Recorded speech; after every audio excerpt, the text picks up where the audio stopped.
So, hi everyone. Welcome to another Sunday Zoom meeting and another podcast episode. So, if you're watching on YouTube or listening on the podcast, you can find out more about our meetings here, the podcast itself, our online Facebook community, or paid private mentoring with myself, if that's something that interests you, on the website. It's www.acimwithkeith.com. So, guys, it's Christmas. We'll be taking a 2-week hiatus after this week because next week is Christmas and the following week is the New Year. And so I thought we would bring a Christmas theme into our meeting today. So something quite important to know about the way A Course in Miracles is written. Jesus uses the birth of Christ, the crucifixion, and the resurrection as metaphors in A Course in Miracles. And so, most of the time when he's talking about the crucifixion of God's Son, he's not talking about the crucifixion of an historical Jesus. He's talking about the thought system of the ego, which is that separateness is real, separateness is a thing. There's more than just God's oneness. And the whole thought system of sin, guilt, and fear, one or the other, kill or be killed, lack and need and want and attack and victims and victimizers, that's the crucifixion of God's Son. And in the same way, when he talks about Christmas and the birth of Christ, he's talking about this rebirth of our true identity in the Holy Spirit. Well, our right-minded identity in the Holy Spirit. Because the Holy Spirit is the part of our mind that remembers oneness. It remembers God and Christ as a oneness joined as one. And it's in every mind. And Christmas is the idea then of us being born again to this identity instead of as a separate self. Instead of being a body, a physical and psychological body, instead of being the thinking mind. It's the rebirth as Christ. And that's what we're going to talk about today. And in the same way, then, when Jesus talks about the resurrection, he's not talking about the resurrection of the historical figure Jesus. He's using that as a metaphor again. And this resurrection is awakening from the thought system of death. Awakening from the crucifixion, rising again from the crucifixion. And so with the metaphor of Christmas, we're talking about this rebirth of Christ in us, the one Christ that we all are.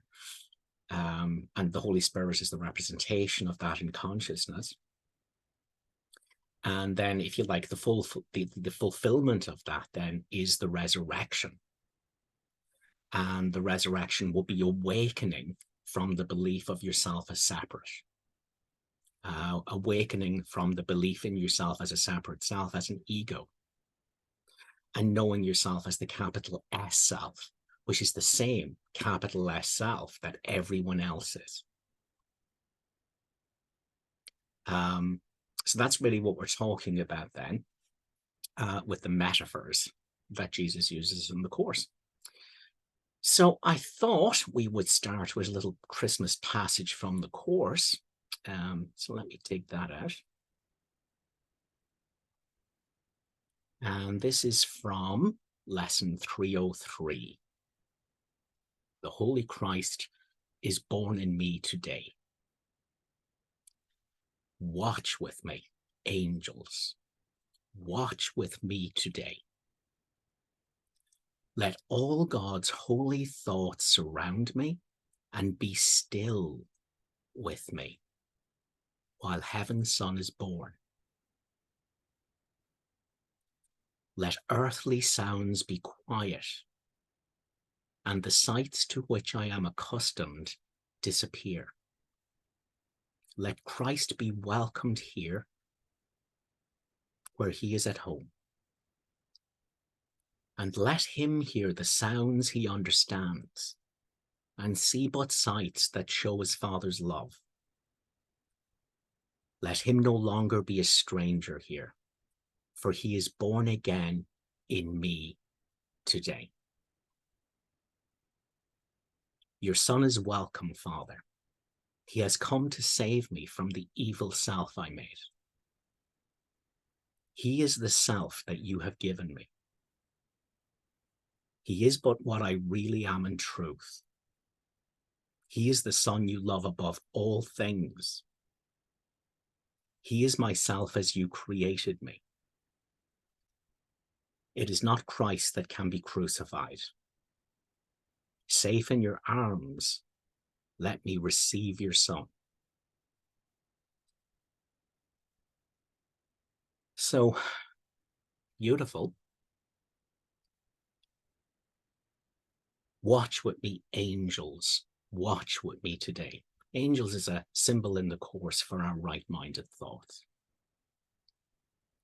Let all God's holy thoughts surround me and be still with me while heaven's Son is born. This stillness is such an important theme in the Course.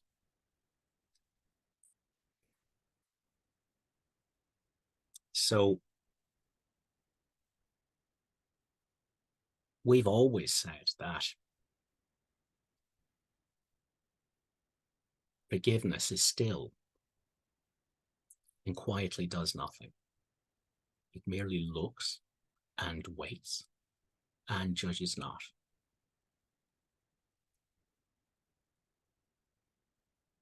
So what we have as a split mind is an ego mind and a Holy Spirit mind. What we have is an ego identity, where I think I'm a body and a separate self,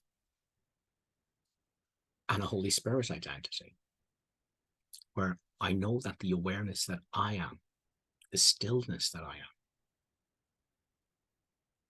the silence that I am, is the truth of everyone.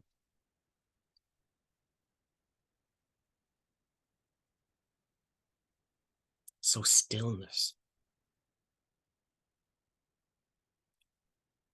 I mean, what we did was filled our mind with the raucous shrieking of the ego,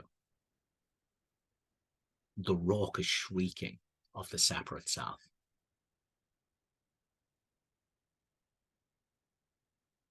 Seeking and the grasping and the resisting and the clinging and the fighting with how the world is.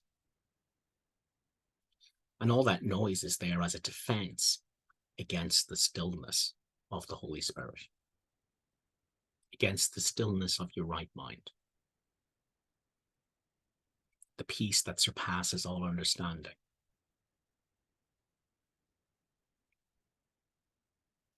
And it's in everyone's mind. And you might even be aware of that stillness creeping into the back of your mind as you listen to some of the passages in the Course and some of Helen's beautiful poetry. And when it does, don't try and grasp it, or it'll vanish.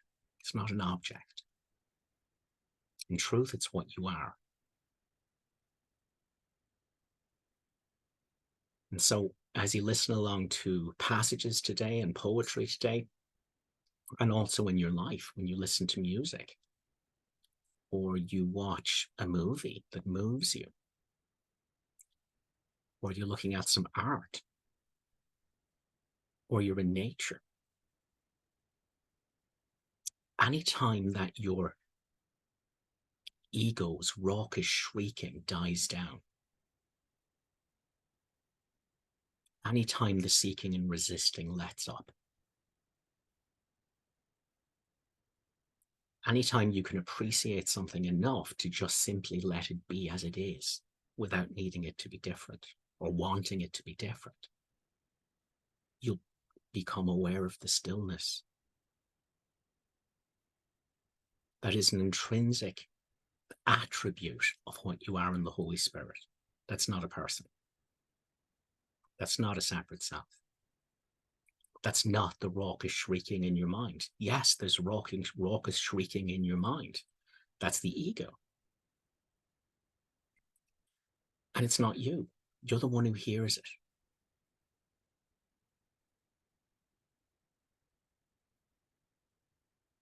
Anytime there is appreciation for something, anytime the ego seeking, resisting, and grasping dies down,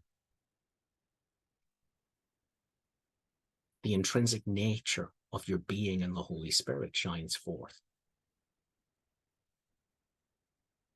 And that happens for everyone. You don't need to be in A Course in Miracles student for that. But don't look for it. Don't look for the stillness. Don't look for the silence. It's what you are. And when we discover it at first, which is really the birth of Christ in us, the rebirth of Christ in us, what the metaphor of Christmas is saying to us, is this rediscovery, this rebirthing of the stillness.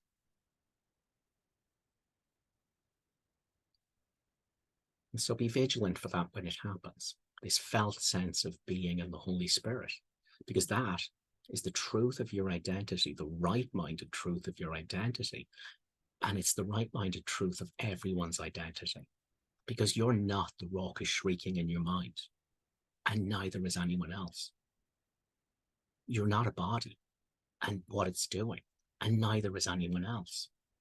That's stillness. That's the right-minded truth.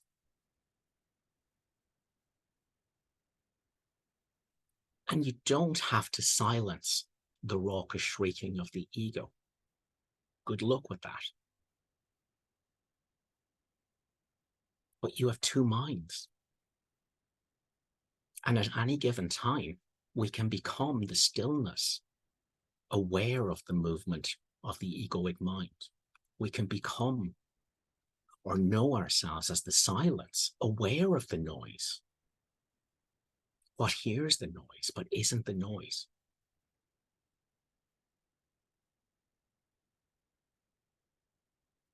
We can know ourselves as the formlessness, aware of the form, but not the form.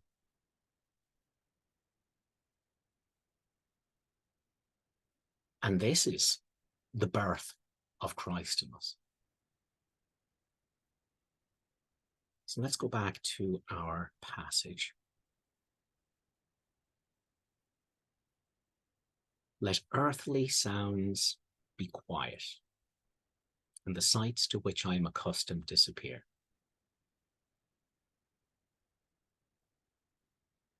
So those earthly sounds is the I want and I need and I'm afraid and what if I don't get it? What if they think of me? And what if this happens? And what if that happens? All the ego's raucous shrieking, the separate self that can never be happy. And there is nothing to the separate self other than seeking, resisting, and grasping,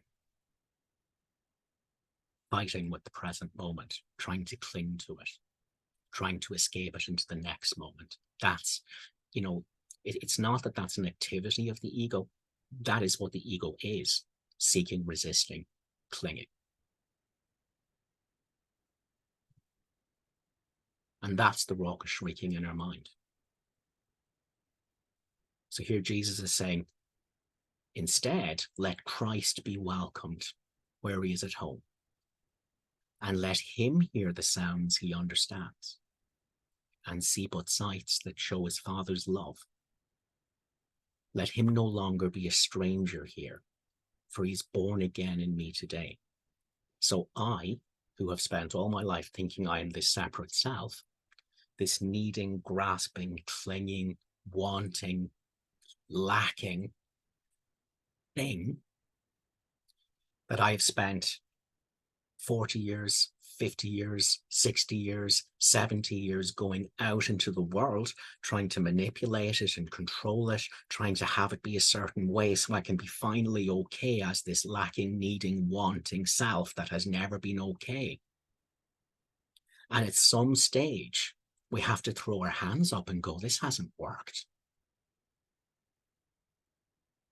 50 years and it hasn't worked. There is still this knowing emptiness in me. there is still this self-hatred in me, this sense of how lacking and inadequate I am. And nothing has filled it. Relationships, activities, situations, substances, we've tried them all. And it's like water in your hands, trying to hold on to happiness, trying to hold on to peace, because the separate self can't be happy. This body with private thoughts that I think that I am.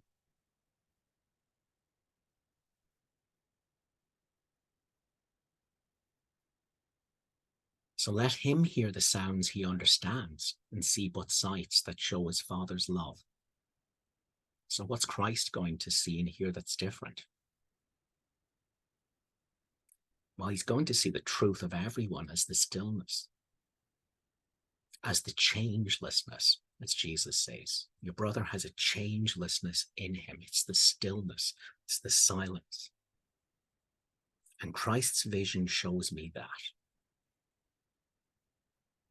That's the sight Christ sees, the same capital S self in everyone behind an ego that means nothing, behind a body that means nothing.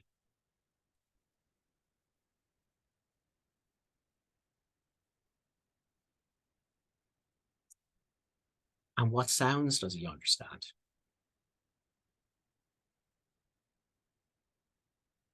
You know, certainly he can look beyond the raucous shrieking of others, not knowing the stillness that they are, not knowing the peace that they are, not knowing the sacred, holy silence that's in them and is what they are.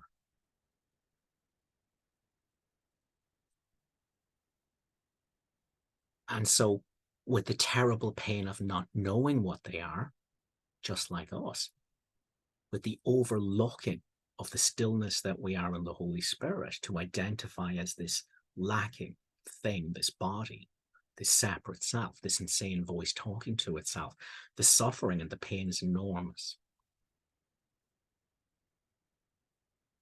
And then, of course, we set out into the world and we try and blame everything and everyone else for how awful separateness is. So when I'm identified as the separate self, this ego, this thing I've always thought myself to be, then all I do is judge the other egos as evil and wrong and selfish and jealous and attacking and bad.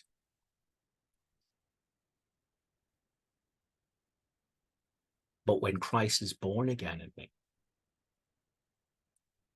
I know that same Christ to be the truth of everyone. No matter what they think they are, no matter what their dream of themselves is, that's the truth of them. And so what I hear is the plaintive cries of those that don't know what they are and are crying out for the love they don't know they are and that they don't feel like they deserve. The love they think that's destroyed, that doesn't exist. Because they don't know the quiet center, the stately calm, the changeless dwelling place that is the Holy Spirit, that is our one capital S self identity in the Holy Spirit.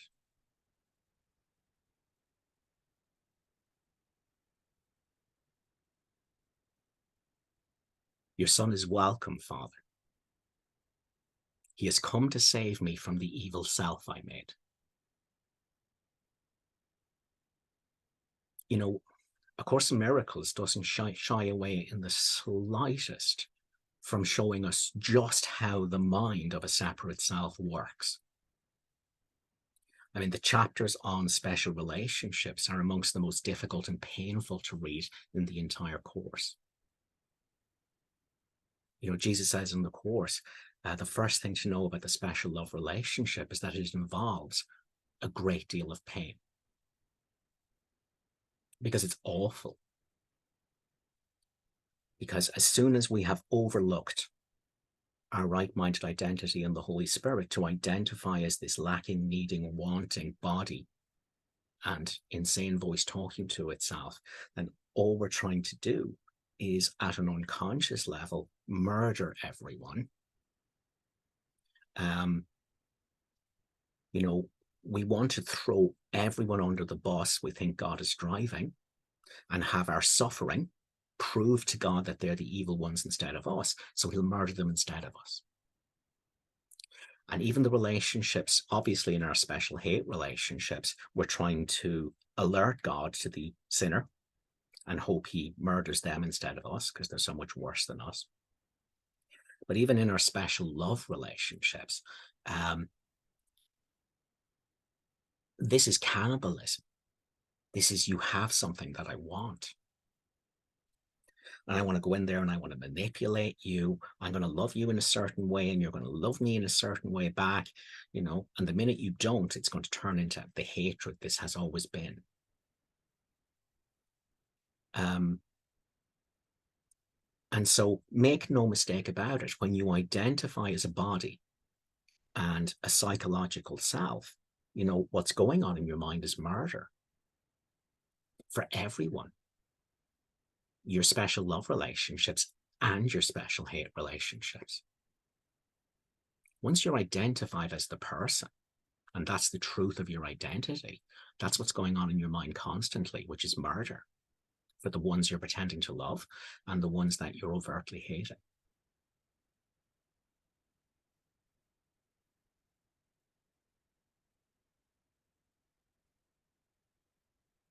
But it's not what we are. It's mistaken identity. Jesus says the ego is not you. And so your son is welcome, Father. He has come to save me from the evil self I made. He is the self that you have given me. Not this lacking, needing, grasping, flesh and bones abomination that I have thought myself to be. Riddled with guilt and self-doubt and hating the world. He's come to save me from this illusion of myself. He is the self that you have given me. He is but what I really am in truth, not a separate self, not a body, not a person, not something in time, but the stillness, the peace, the love that's in my mind. Not some holy ego, the stillness, the silence, the peace, the love. He is the Son you love above all things. He is myself as you created me. Jesus says, I'm not a body, I'm free, I'm still as God created me. And it means I'm not a physical body and I'm not a psychological body. So Jesus continues, it is not Christ that can be crucified. Jesus says, what suffers is not part of me. This self I made, that's not the Son of God, and nothing it thinks or does means anything. It is unreal, nothing more than that, from lesson 93, is a concept of myself that's not true.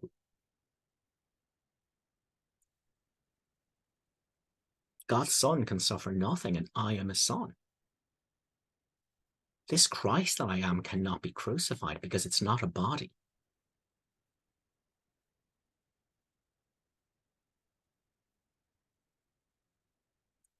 So what if a body ages in the movie? So what if a body gets sick in the movie? So what if a body dies in the movie? So what if it's nailed to a cross? So what?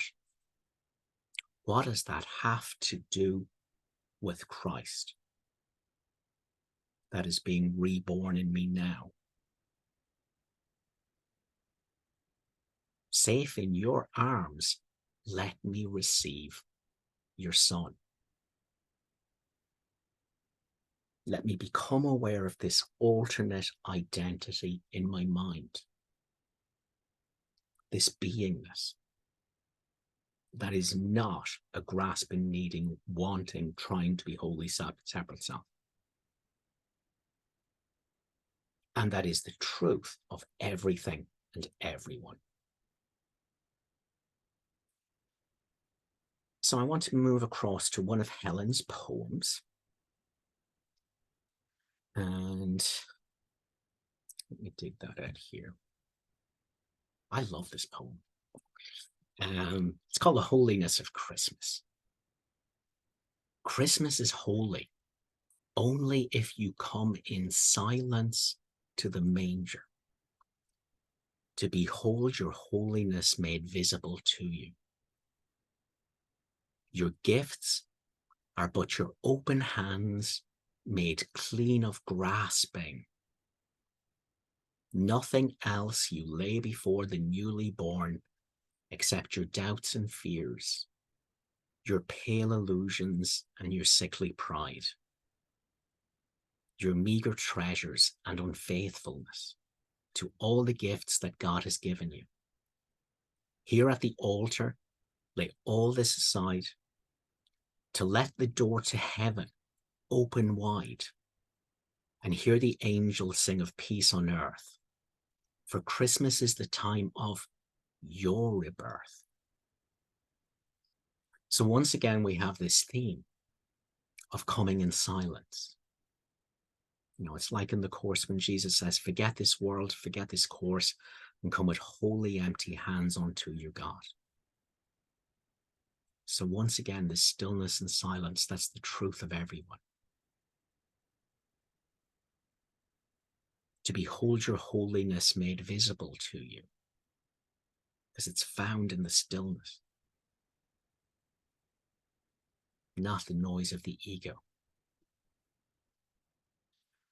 Your gifts are but your open hands made clean of grasping. So like we said, the sole activity of the ego is seeking, resisting, and grasping, holding on to, clinging to what I want, and resisting what I don't want. And so here Jesus is saying, no, it's about the stillness, and it's about this non-resistance, this allowing of the world, the illusion to be what it is. What does it have to do with you?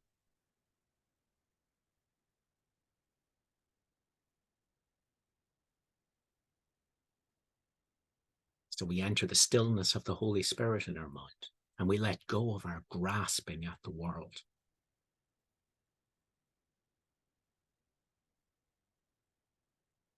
Your gifts are but your open hands made clean of grasping. No frankincense or myrrh.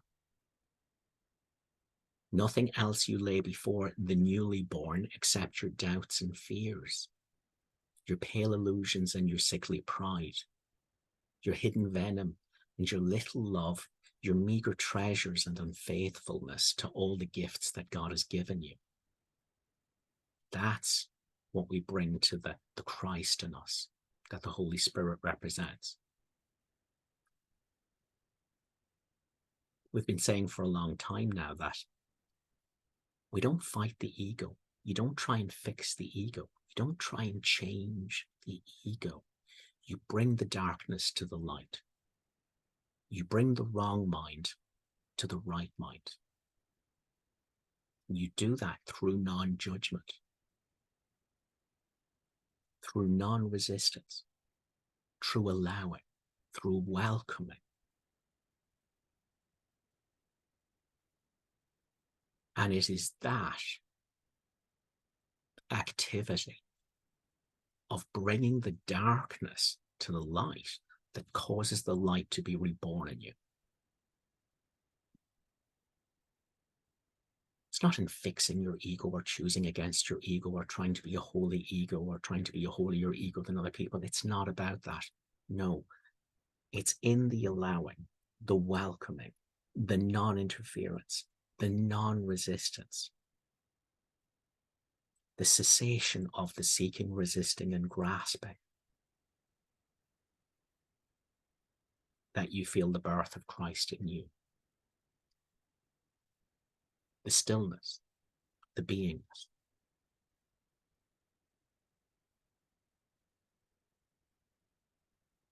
So that's the presence we bring to this Christ that's being born in us.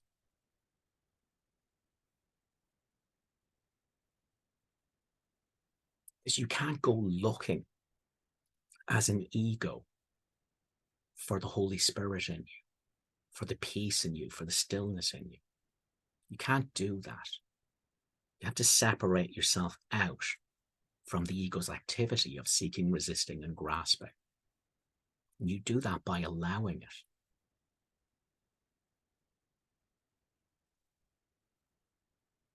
And you don't have to silence it. You just have to realize that it's not you.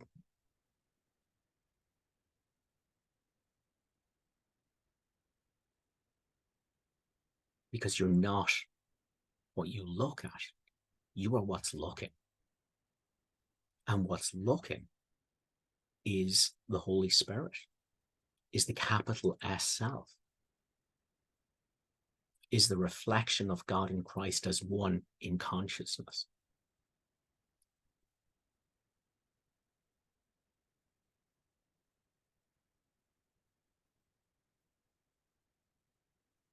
Here at the altar, now this is a symbol Jesus uses a lot in the Course. The altar is the mind. Here at the altar, lay all this aside to let the door to heaven open wide and hear the angels sing of peace on earth. For Christmas is the time of your rebirth. I wanted just to tie that in with another lovely poem of Helen's here.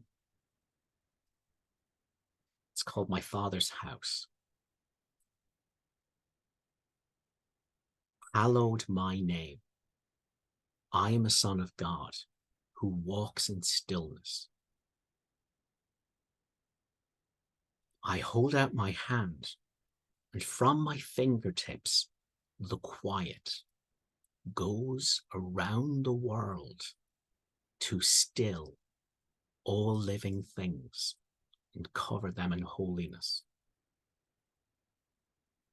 Their rest is joined in mine, for I am one with them. There is no pain my stillness cannot heal, because it comes from God. There is no grief that does not turn to laughter when I come. I do not come alone.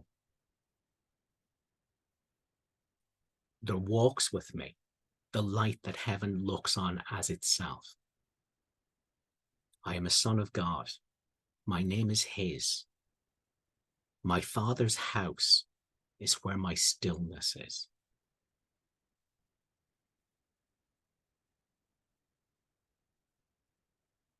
So hallowed my name. I am a son of God who walks in stillness.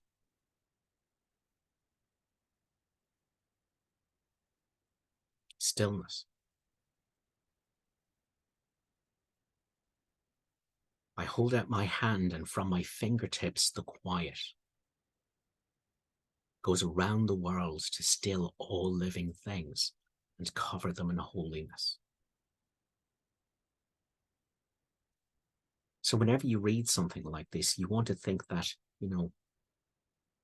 when Jesus awoke from the dream of death to the stillness,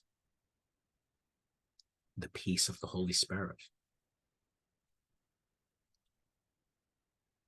for him that stillness went out around the world to still all living things and cover them in holiness. This is such an important concept, guys. Our ego can very easily appropriate Course teachings because the ego wants to be a miracle worker. It wants to go out there, be the one that's healing the world and fixing things, raising the dead, emptying the hospitals, bringing peace to the world. And again, that's just the ego appropriating the teaching. You know, when Jesus awoke, the hospitals didn't empty, the cemeteries didn't close, the wars didn't stop.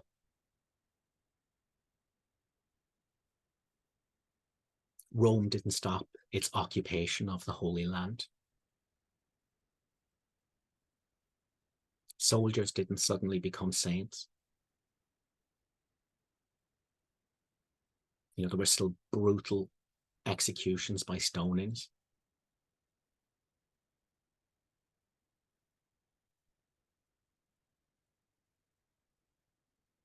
But so what?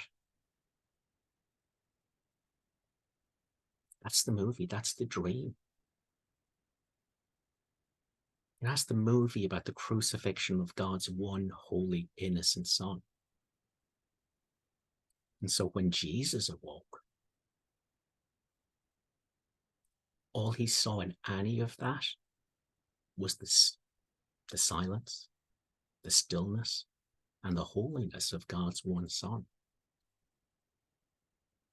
In everyone, in everything.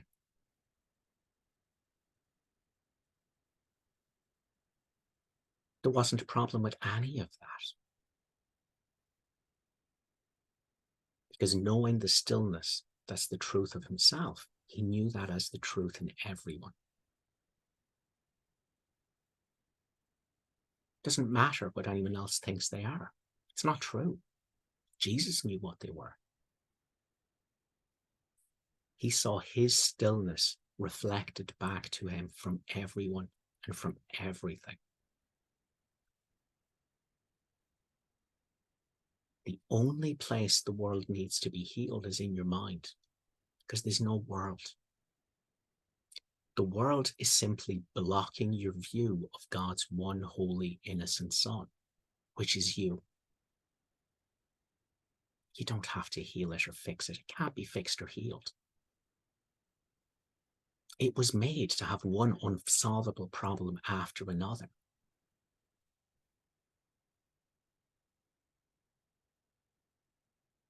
It's seen behind it.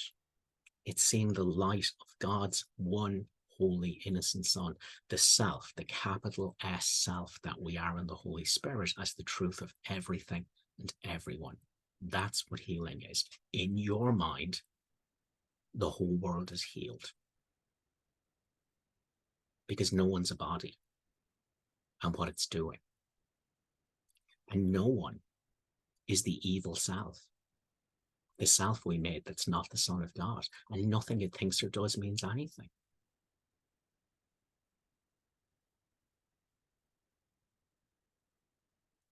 When Christ is reborn in you as the stillness, as the beingness,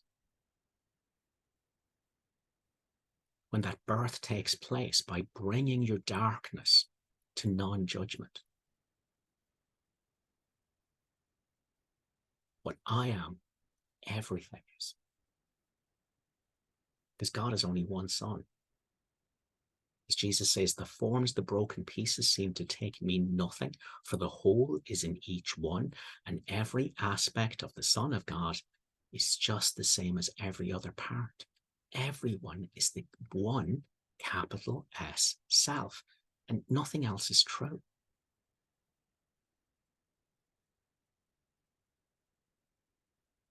And that's what Jesus knew.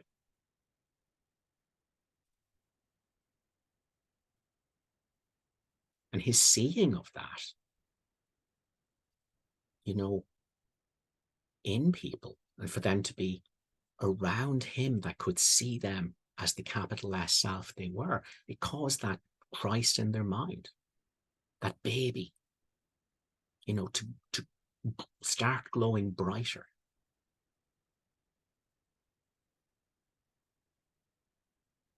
And some weren't ready to accept that. But what does that matter? It doesn't change the fact that they are the capital S self. As Jesus says, don't share your brother's dream of himself. Everyone is the same. You know, in Jesus' New Year message, he says, make this year different by making it all the same. It's the one self, the one capital S self. We're all the one capital S self, thinking we're something we're not. But when Christ is reborn in us, and we begin to know the capital S self we are, now we learn to see that as the truth in everyone.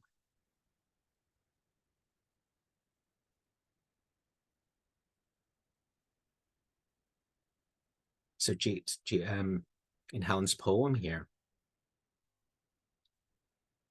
and from my fingertips, the quiet goes out around the world to still all living things. In my mind, they're still. I see the truth of them and cover them in holiness. In my mind, they're covered in holiness. It doesn't matter what bodies are doing. God's Son's not a body. Their rest is joined in mine. I see them as the same stillness I am. For I am one with them. God is one Son. There is one capital S self, and the Holy Spirit is that representation in consciousness. It is God and Christ as one. There is no pain my stillness cannot heal. Now again, that doesn't mean when Jesus awoke that nobody in the world had any pain. It means Jesus knew it wasn't true. He saw the capital S self as the truth behind everyone who thought they were suffering because they thought they were something they weren't. They thought they were a concept of themselves that can suffer. But he didn't accept that dream of them. He saw the truth of them.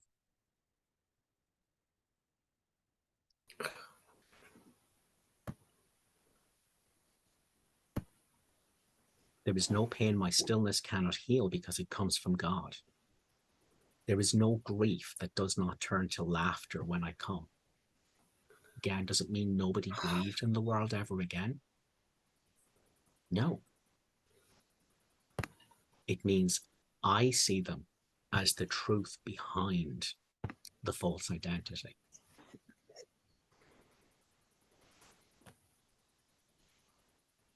The mistaken identity they have that's causing them to grieve.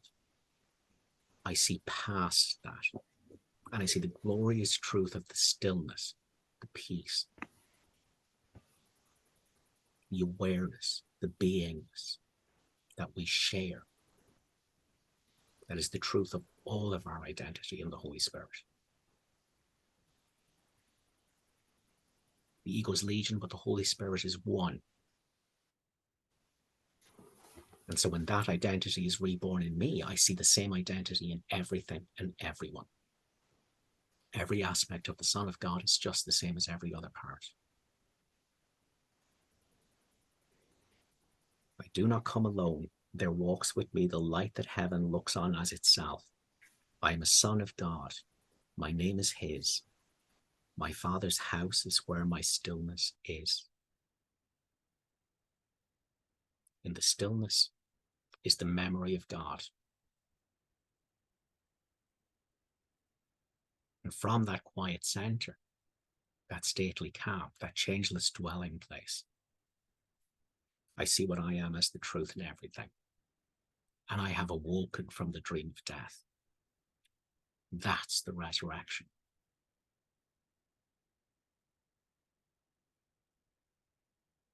In the Course, Jesus' resurrection did not happen after the crucifixion. It happened before it. He awoke from the dream of death.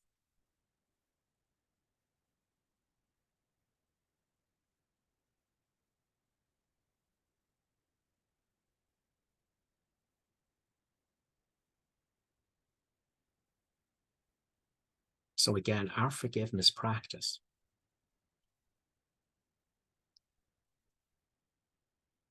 is learning that if I'm suffering, it's It's because I'm identified as an ego, a separate self. And so what I do is I allow, welcome, and look. Look with Jesus, look with the Holy Spirit, without judgment.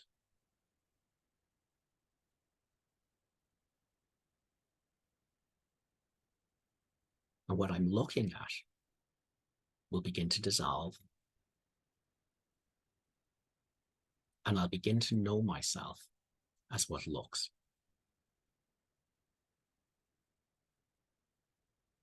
The stillness, the silence, the beingness, the awareness that is the truth of everyone.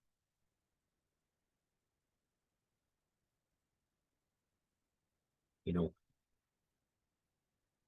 the miracle shows me that I'm choosing. You know, here I am, I'm grasping and needing and unhappy and miserable and murderous. And the miracle shows me I'm choosing. I'm choosing to identify as separate.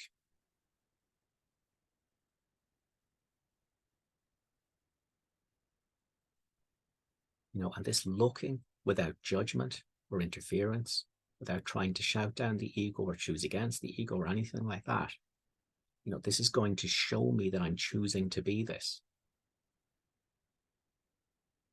And when I'm ready, instead, I can choose to be what's looking, what doesn't judge, what's still.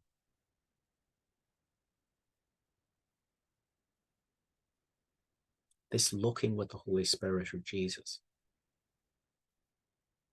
it's what causes the birth of Christ in me, the rebirth of Christ in me, as what looks.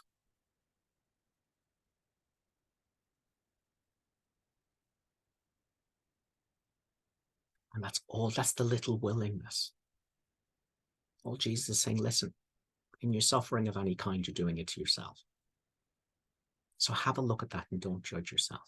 And I'm with you. And as you're looking at yourself, choosing to be an ego and suffering over it, let me work on teaching you what you are that looks. Let me rebirth the Christ in you as we look together.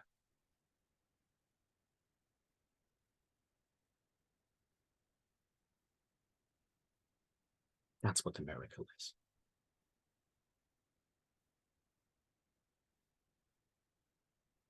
In your suffering of any kind, you're doing it to yourself because you're identifying as something you're not. Now, let's acknowledge that. Let's look at ourselves doing that with no judgment. Let's allow, let's welcome. Let's drop all resistance to it. And in the dropping of resistance, the grasping Jesus talked about in our poem today, in the dropping of trying to be seeking to be something different, trying to seek to be a holy ego, in the dropping of all of that, this non-judgment, can the Christ be reborn in me? This beingness, this stillness, this alternative to identifying as a physical and psychological body. This awareness that I am, that's the truth of everyone.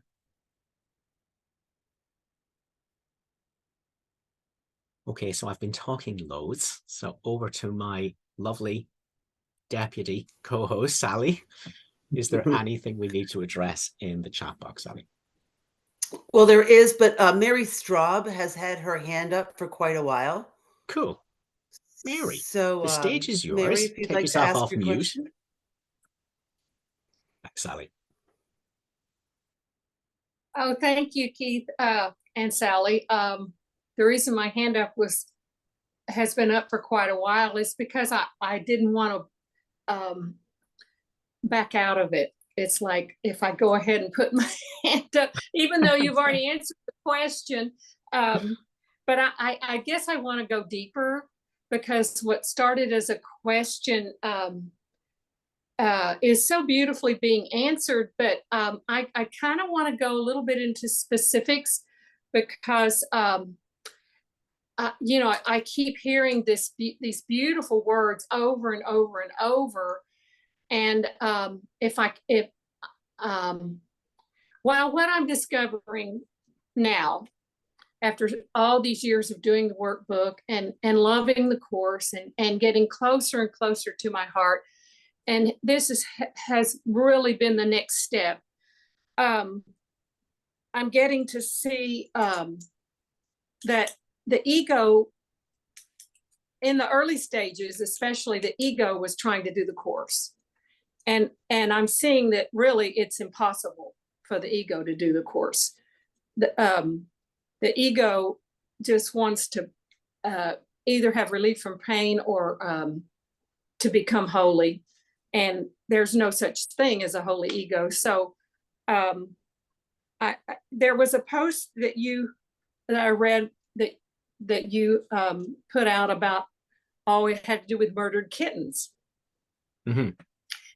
And it's like, oh yeah, murdered kittens. Okay. The ego says, if I'm seeing kittens being murdered, see if I'm getting this correct. If I see the kittens getting murdered, the ego will say, you're not doing the course right.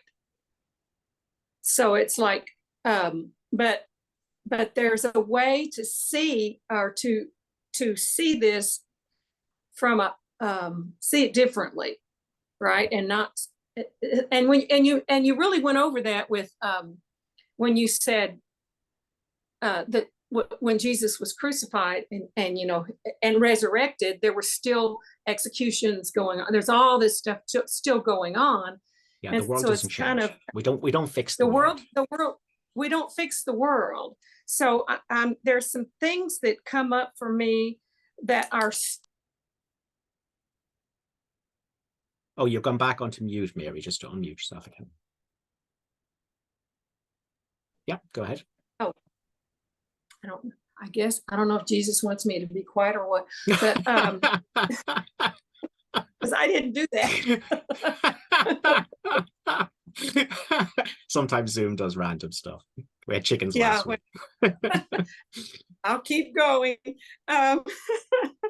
But some things that maybe come up to me that still push buttons are like seeing the homeless and feeling this false sympathy, and or even I live with 80 and 90-year-olds here at the senior living community, and there's a lot of talk about bodies. A lot of people are hurting, and so it was beautiful last week when people shared some body issues from this higher place. So it was really lovely for me to hear these specifics. Thank you, Stephanie and Lloyd, because that was very helpful to hear that story, that they're going through it too, but they're seeing it from a whole new perspective, for a whole higher perspective.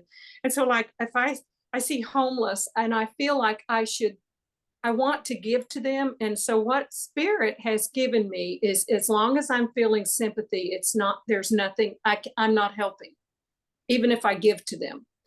And so it's like, I don't want to ever give from sympathy. I want to give from love. I want to give, for the right reasons. So when I see, when people are telling me their stories of horror stories, and I feel sympathy for their pain, I know I'm not helping them. So I want to get into the mind that can help them.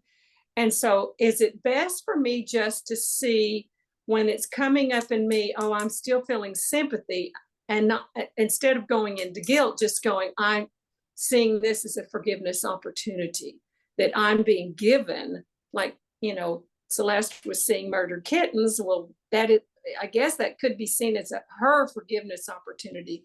So we're all, the world, there's all kinds of things going wrong, but a spirit, I want to do the course now from that space of good. All right. So higher. Yeah. In this present moment, and it's always the present moment, is any of that anything other than a story? No, It's all a story. Is it Yeah. any more real than a dream that you had? No. No. No, but you're not a story. Are you the body, or No. are you the awareness of the body? Awareness. Yeah. I can see. Yeah. And this awareness that you are, is there any outer edge to this awareness? Is there any boundary or limitation to it? No. No. So then this No. awareness that you are you in the body, or is the body in you?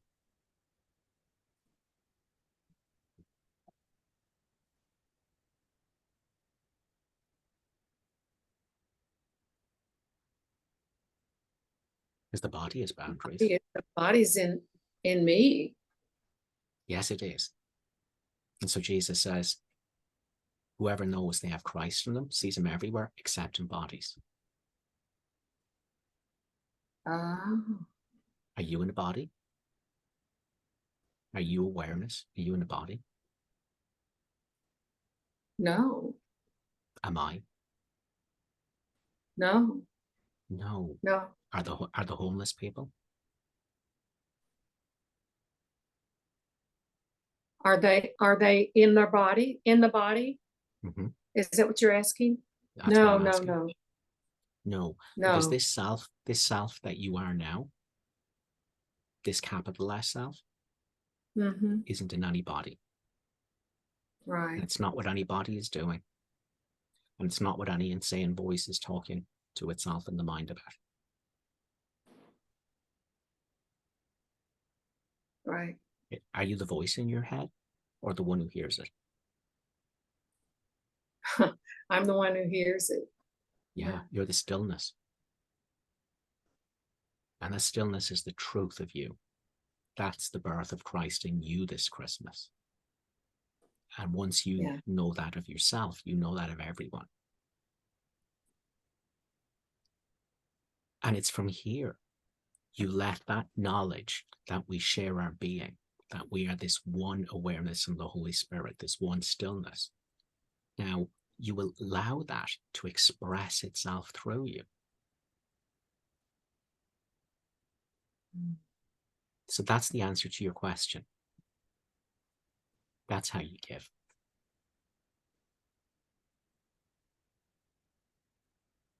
So when Helen said in her poem about peace on earth, seeing peace on earth, You just saw it. That's it. That is the peace. It's in the mind. That's it's like peace. It's why did she only say in the peace mind. on earth? It's only, if you think this course is about doing anything in the world, you're going to go way off track.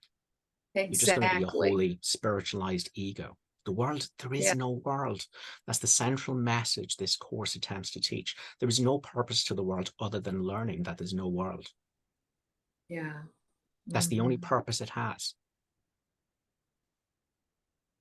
God's Son's not a body. God's Son was never crucified. See, once Christ is reborn in me, not as a body, but as this identity in the Holy Spirit, once Christ is reborn in me, and once that brings me to my resurrection, everything resurrects with me and everyone. Let me read something here from the course.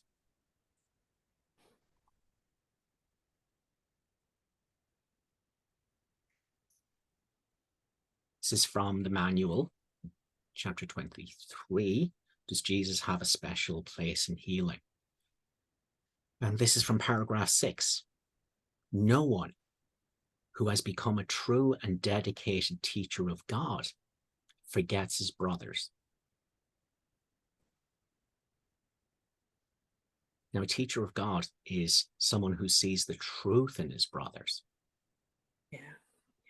Because we learn what we teach. So nobody has become a true and dedicated teacher of God, forgets his brothers. Yet what he can offer them is limited by what he learns himself.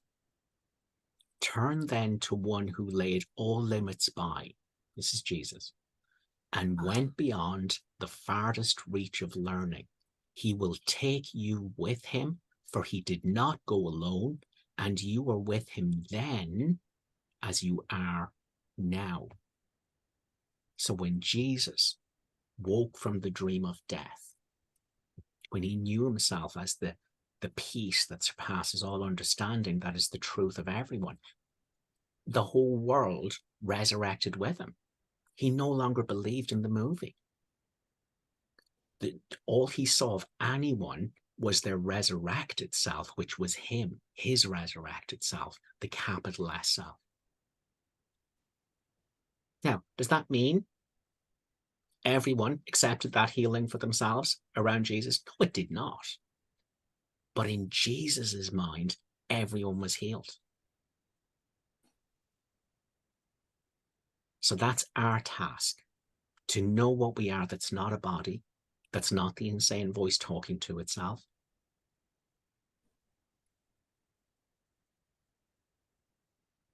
And once we know that of ourselves, to see that as the truth in everyone, because that's what everyone is. It doesn't matter what the dreams of themselves are. They're not true. So Mary, without any stories from the past or stories of the future, can you find any evidence for yourself as a person, as a separate self right now? Absolutely not. No. What do you find?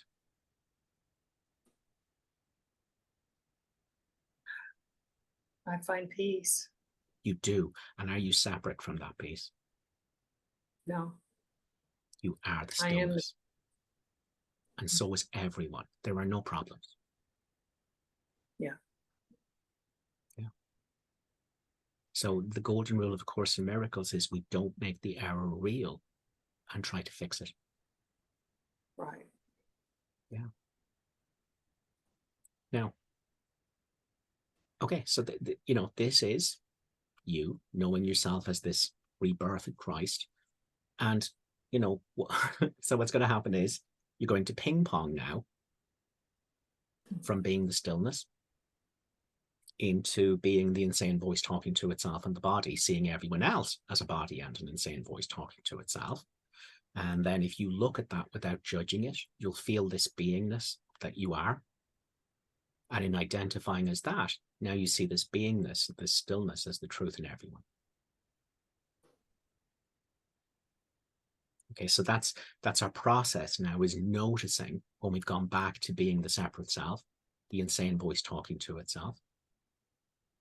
And by allowing and welcoming, by bringing that to the Christ in us, through non-judgment, we have this opportunity to switch minds, to literally change our mind from being the little S self to being the big S self. And from there, we see that as the truth in everyone. The world is healed. That's the holy instant. So I hope that's helpful, Mary. Yeah. Yeah. Brilliant. It's very. Thanks a million. Thank you. So, Sally, anything to deal with in the box? Yes, we do from, where do we go? Oh, Shannon Jackson. The looking sometimes feels very tenuous. Is it okay to label what is seen to make it more tangible, fear and security, etc.? Or is that a form of judgment too? As best you can, you want to steer clear of labeling. You really want to just simply look at what's going on in the ego mind without commenting on it, without judging it, without saying it's bad, without saying it's, wrong, without fighting it, without doing anything to change it. It's in this allowing and welcoming and non-resistance. It's in the cessation of seeking and resisting and grasping, which is the characteristic qualities of the ego, the separate self. Now, look, at the ego's not going to stop doing that. You stop doing it. You allow the ego to what it's doing without seeking to change it, without resisting what it's doing, without grasping at it. You do that. So you relax and you look at what's going on in your ego mind and feel what you are that looks. I don't care how ordinary a realization that is. Once you realize that you are what looks, you're not your thoughts, you're the one who hears them. Once you feel that, that's the birth of Christ. And if you put your attention on that, it will start to shine. It will shine as a beingness and the stillness that Jesus was talking about today. So it's understanding that you're not what you look at. What you're looking at is the ego, and all your suffering is coming because you are identified as an ego. So look at that ego identification without judging it. Now, at least you know you're choosing. Yes, I'm choosing to be this separate self in this body. I'm choosing to defend this illusion of myself and suffer over perceived attacks. Okay, so I'm not ready yet to identify with this Christ in my mind. Well, so what? Can you just notice that you're choosing to suffer and not judge yourself for it? That's enough. That's the little willingness. In that moment of non-judgment, in that moment of no seeking, resisting, and grasping, watch the birth of the Christ in. You will be taught that you're not what you're looking at. You are what looks. And what looks is holy and whole and still. And this is what we're learning in the course. That's what our forgiveness practice is all about. It's not about fixing the ego, changing the ego, trying to be a holy ego. It's about looking at the ego without judgment and learning. It's a choice. You could equally just simply choose to be what looks, and that's salvation. That's the resurrection from the dream of death. That you were never the voice talking to itself in your mind. It wasn't you, and you were never the body. So I hope that makes sense. I can't emphasize this enough. It's the hardest thing to get people to understand, is that you're not trying to fix your ego. It can't be fixed. Your separate self, fundamentally non-functional. It's murderous and it's suicidal. It can't be fixed. Stop trying to fix it. Stop thinking you can be happy as a person. It's not going to happen. Okay. Happiness and love is in the stillness. It's in the one who looks, not what's looked at.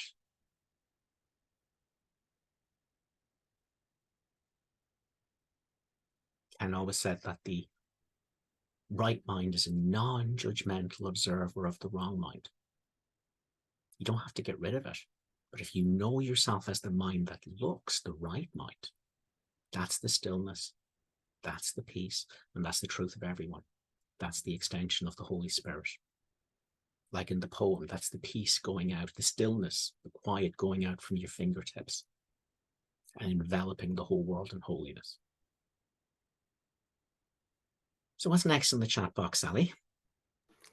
Okay, this is from Susan's iPad.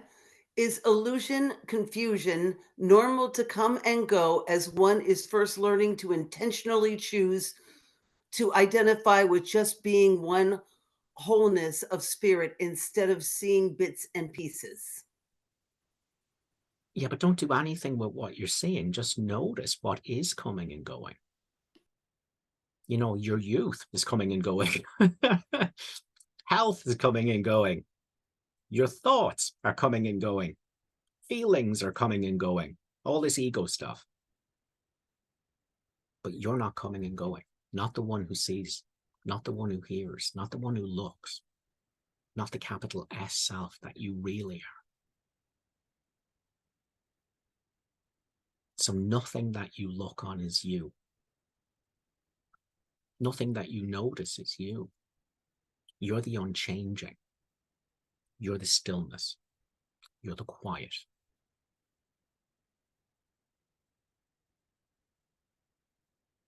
So just, ask yourself, is that confusion me, or am I the one who's aware of the confusion? Feel your identity as the one who notices. Notice the noticer that you are.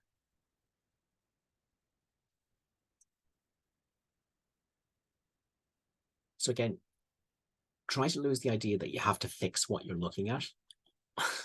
The miracle is knowing you are what looks.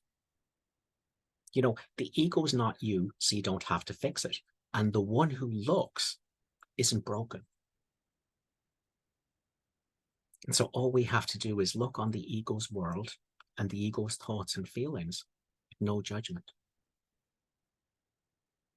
The cessation of the grasping and the seeking and the clinging. And you will know yourself as the Christ that's being reborn in you. Not a holy ego, not a holy separate self, not someone who's holier than anyone else. There's nobody else. There's the capital S self that you are, shining as the truth of everyone and everything. That's the quiet going out from your fingertips and enveloping the world in holiness. Doesn't matter what the world thinks it is. You know what it is. And you see in the world what you are, what looks. So, hope that makes sense. Anything else to do in the chat box, Sally? No, but Stephanie and Lloyd have a question for you. Hi, guys. Just take yourself off mute, Stephanie. I don't have a question, Keith, Okay. but I do have something I'd really like to say. Mhm. Brother with a big B, I think you have given the mind the greatest Christmas gift that could ever be received today. Oh, thank you very much. Fine. Thanks very much, guys. That's the truth. Oh. Would anyone else like to put their hand up before we finish? There's an opportunity for someone to get in there.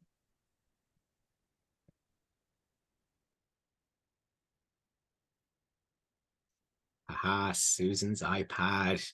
Good woman. Take yourself off mute, Susan. Go for it. Thank you. Hi, everyone. I really appreciate you talking to my question about illusion, confusion. Mhm. I really think that you nailed it with the whole holy ego, and Yeah. someone else referenced doing the course from a place of ego, which is like the most familiar place that we all kind of started from, right? Yeah. So when confusion sets in, it's a process to follow it with the mind is simply to stay calm, not get pulled into the confusion and think, oh my God, I thought I had this straightened out in So my you see, head. you're not going to do anything with the mind, because our normal understanding of the mind is the ego mind. But that Christ in you, that's not the mind. It's a different mind. It's not the same one. So Yes, Susan, I have. Yes, yeah, I go ahead. have experience. I have experienced that space of being, just Yes. being, Yes. deeply and profoundly, and Yes. so it's not just an idea. Good. I am still working on liberation into being that, allowing myself to be that always, instead of falling back into the nits and gnats of the dream world. No. Don't do that. That's a recipe for beating yourself around the head with the Course in Miracles. That's a recipe for, instead of undoing your guilt, to actually exacerbate your guilt. I do not stay identified as the stillness all day. Instead, I notice when some kind of discomfort, disquiet, irritation, Anxiety comes up and I realize, can I allow this? Can I So it's a form drop of off? ego then to set You're trying yourself to be a up holy for ego. judging. See, yes. See, the thing is, you're always the right mind. You always are the stillness. You have a split mind and they are always there concurrently. The stillness is always in your mind. And then so is the madness of the ego, right? So you're both concurrently, but you can only identify as one.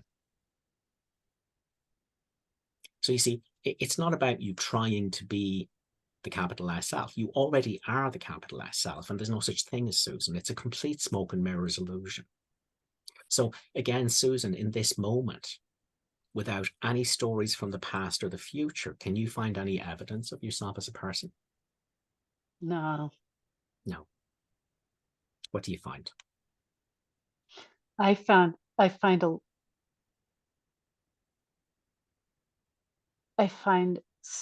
just space. Yes. And are you separate from that space? No, Susan, that nothing space. nothing is in that space Yeah. that's separate. Well, within that space is, well, let's put it this way. If you are that space, where is the body? The body is nowhere in that space. For when I feel myself in that space, I have felt beside my body before. Yes. Now, so if, and this awareness that you are, does it have boundaries or limitation? No. No. So if you find yourself beside the body, would it not be more accurate to say that the body is in you?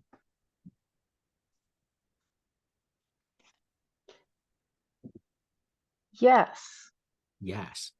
Again, Jesus says, whoever knows they have Christ in them sees Christ everywhere except in bodies. So really what he's saying is this beingness, this stillness, there's just one, and there's nobody in bodies. This is the capital S self. So this self that you are, within which the body is happening, by which the body is known, out of which the body is made. This is the truth of everyone. Every aspect of the Son of God is just the same as every other part. It doesn't Why matter. do we revert to fear? Why do we seem to lose sight of that? Why do we revert to? Because the unresolved guilt in our mind will make us afraid of the light of our being. And so we will jump back into stories, identify with an illusion of ourselves, and get rid of that guilt out onto somebody else instead of ourselves. And so what do you do then? You go, woohoo, here's some guilt to work on. The guilt that dragged me out of the light, I now get a chance to clear this so it never drags me from the light again. So I've been practically. Stop thinking there's failure. There's no failure because you already are the capital S self, and so is everyone else. Every aspect of the Son of God is just the same as every other part. Everything else is just illusion. Okay, so there's no failure. At no point in time do you become the story Susan. You've just checked for me and you've told me there's no evidence of you as a person in the present moment. Is it ever any other time except the present moment? No. Is there any problem here? Only when I choose to make a problem. Now, in this present moment, is that anything other than a story? Absolutely. It's only a story. And is it about you in this moment? Can you find that what the one that story is about? Can you awareness? No. Can you find the one that story is about? No, and I can't even find the story. Yeah. There you go. Okay. In the present moment, there is no problem. In the present moment, what you are, the quiet goes out from your fingertips and envelops the whole world in the quiet. It doesn't matter what the movie's doing. It's not real. The quiet is real. Unity alone is not a thing of dreams, and it is this God's teachers that acknowledge behind the dream, beyond all seeming in the images, yet surely theirs. This Is it unity normal that is the capital to S self. is it normal to take to take time to build confidence or practice with this? I mean, low hanging fruit, super easy. I get giddy and laugh at some of it. Susan, can you find the one that needs to practice this? There isn't that, yeah. Okay. What's the problem? Just be here now. Yeah. Okay. Just be here now. Okay. Okay. Do you need to practice to be what you already are?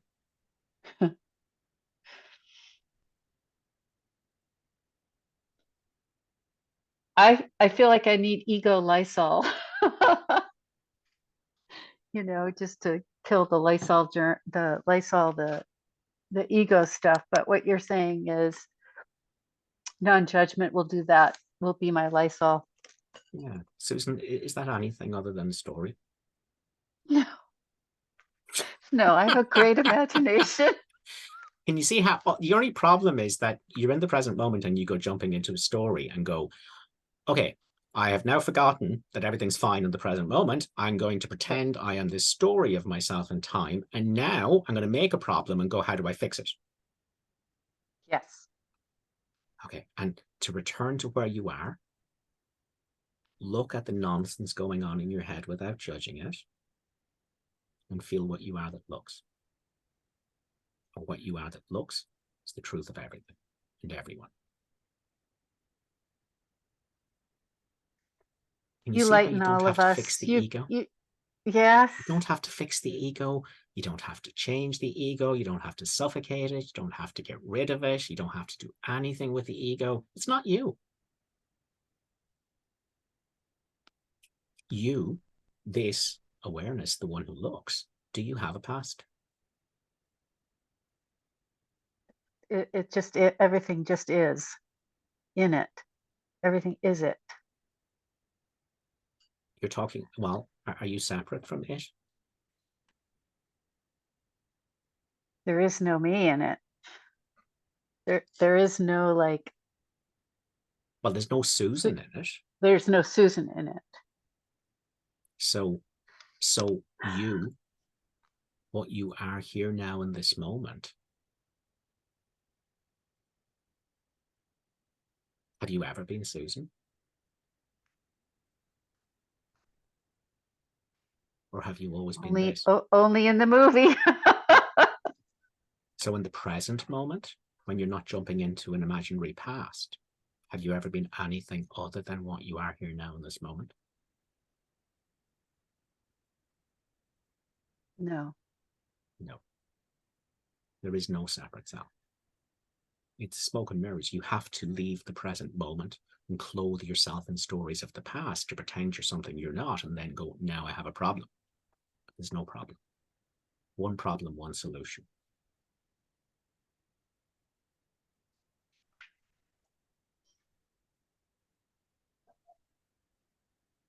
And illusion confusion is that problem.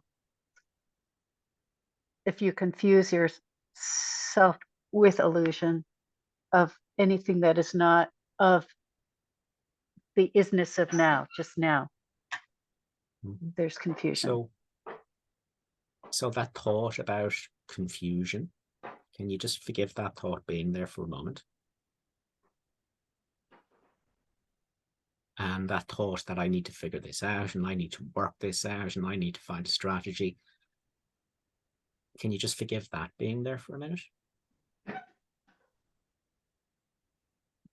And can you just forgive any ideas and beliefs you have that any of that nonsense has anything to do with what you are in the present moment? Yes. And can you welcome what you are here now in this moment in the Holy Spirit?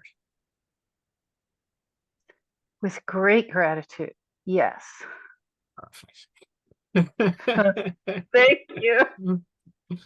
Okay, we had a hand up, but it's gone down again. So I think that brings us to a natural end for today's meeting. Look, for most of you guys, I'll be catching up with you in the group. And if you are listening to the podcast or watching on YouTube, I want to wish all of you a rebirth of Christ this Christmas. Oh, thank you, Thanks, Keith. Can I guys. just read something that's in the chat for you right here? It You're says, now the finale. as you teach, so our understanding deepens, and thus we have fewer questions to ask. You have given us the answer, and we hear you. It resonates with our true self. And it disappeared from my it resonates anyway. Okay, that just completely. Oh, thank you so much. And Merry Christmas to you. Thank you so much, Keith. Brilliant. Beautiful. Guys, thanks a million. Have a lovely Sunday. Thank you, Bye-bye. Keith. Thank you, Thank kids. you, Keith. Thank you, Bye. Keith. Happy holidays. Thank you. Merry Christmas.